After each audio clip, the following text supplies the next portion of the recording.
আজকে আমরা চলে আসলাম ময়নামতি জাদুঘরে। এখানে জাদুঘরের পাশাপাশি ময়নামতি বৌদ্ধবিহারও আছে। তারপরে দিনের শেষে যান্ত্রিক জীবনের ক্লান্তি দূর করতে ঢাকার খুব কাছেই একদিনে ঘুরে আসার মতো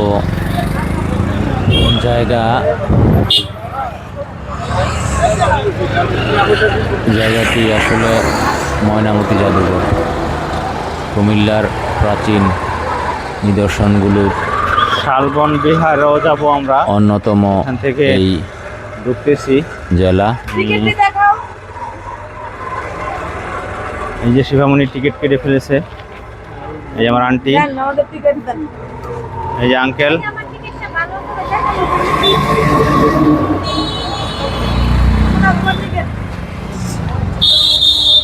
এই আমার ভাইরা একে একে ঢুকতেছে। প্রাচীন ইতিহাসের শহর কুমিল্লার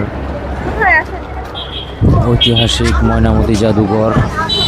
এখানে আমরা ভিতর দিয়ে টিকিট কাউন্টারের ভিতর দিয়ে ঢুকতেছি।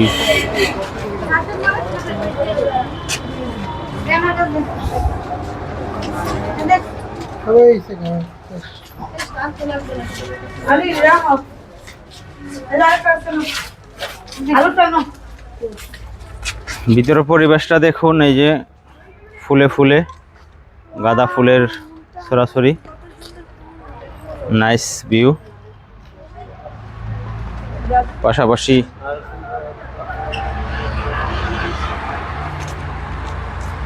হলুদ গাঁদা দেখতে অনেক সুন্দর লাগছে। পরিবেশটা ভিতরের দেখুন। এখন আমরা জাদুঘরে প্রবেশ করবেন। ঢাকা বা দেশের যে কোনো প্রান্ত থেকে খুব সহজেই বাস বা ট্রেনে আসতে পারেন এই কুমিল্লা শহরে। কুমিল্লা বিশ্ব রোড নেমে অটো বা সিএনজি নিয়ে খুব সহজেই এই জাদুঘরে আসা যায়। মাত্র 30 টাকা টিকিটে আপনি ভিতরটা ঘুরে দেখতে পারবেন। এখানে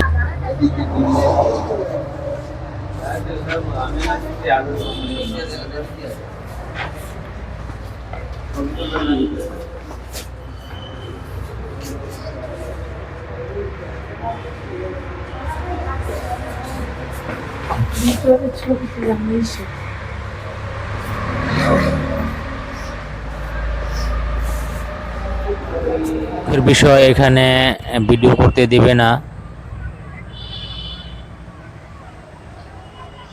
জাদুঘরের ভিতরের দৃশ্য,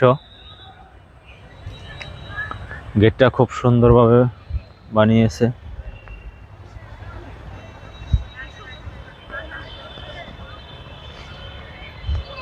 চারিদিকের পরিবেশটা খুবই সুন্দর। ঝাউ গাছ, ক্রিসমাস ট্রি।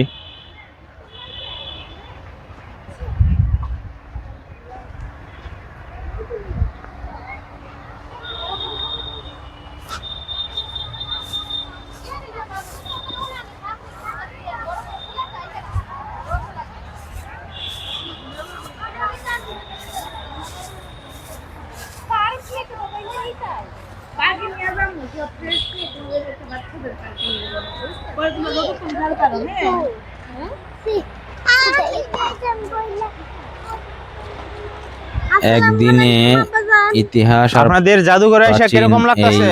নিদর্শন অনেক সুন্দর। ঘুরে দেখে আসলে মন ভরবে না। আসলে আমরা প্রাচীন জিনিস তো এখন বিলুপ্ত হওয়ার পথে। বিশাল বড় বড় গাছ, বিশাল বড় বড় মাটির পাতিল,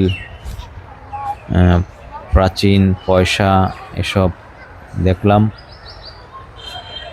আসলে এখানে একটা জাদুঘরের সামনে সুন্দর মেলার মতো বসেছে। দোকানিরা দোকান নিয়ে বসেছে। জাদুঘরের সামনে অনেক রঙের খেলনা, এখানে দোকানিরা দোকান সাজিয়ে রাখছে হরেক মালের। কুটির শিল্প সব নিয়ে কুটির বসে শিল্প। আছে। আপনারা পছন্দ মতো কিনে নিতে পারেন। তাহলে এখানে অনেক দোকানিরাই সাজিয়ে রাখছে হরেক মাল দিয়ে, আপনারা নিতে পারেন।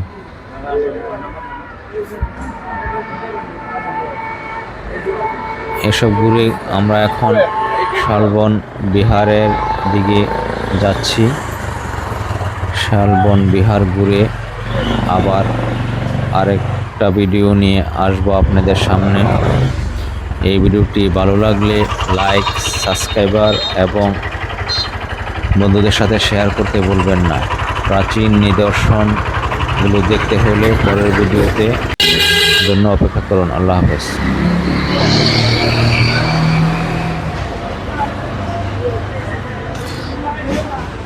আমরা এখন শালবন বিহারের ভিতরে ঢুকবো। টিকিট কাউন্টার দেখতে পাচ্ছি।